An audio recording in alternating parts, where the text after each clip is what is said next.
Aw ni yanma bi mina yira nye tomati tigɛ ka kɛ fleur ye cogoya min na. Aw bismillah.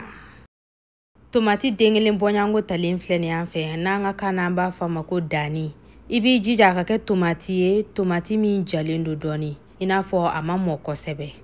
An ka muru daduman de talen filɛ nin y'an fɛ, an bɛ sanfɛla in dɔrɔn de bɔ la i n'a fɔ a fara. Fara min b'an ka dani sanfɛ an mako b'o de la, an b'o de bayɛlɛma ka kɛ fleur ye. Nga bu min b'a yɛrɛ la an mako foyi tɛ jɔ o la, an b'o k'an ka da la, k'an ka da timiya.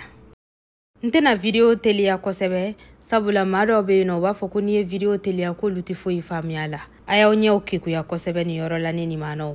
Tulo b'a lamɛn nga ɲɛ fana kan ka kekuya dɛ, sabula maa caman fana bɛ kala faamu n'u ɲɛkisɛ ye.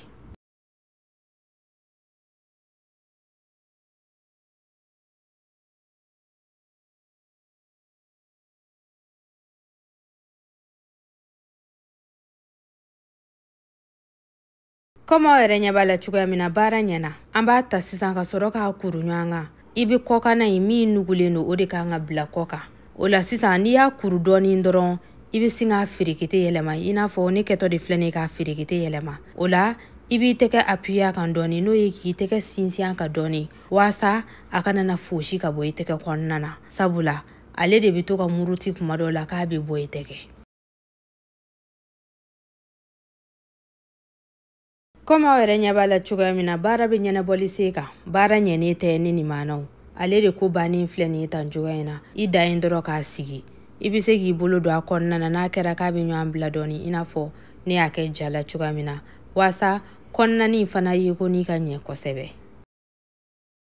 Ni min dilannen filɛ nin ye ale de bɛ se ka kɛ k'an ka salatu accompagner n'an y'an ka zamɛw tobi fana an bɛ nin tigɛ k'a nin fili fili a sanfɛla la. A b'a to dumuni nege bɛ don an ka dudenw na k'a sɔrɔ hali u m'a dun da fɔlɔ. Ni video in jara aw ye aw bɛ se k'a bila ka taa aw fɛmaw kun. K'aw ni hɛrɛ bɛn, Ala k'an si jɔ ka don wɛrɛ ma kɔnɔ.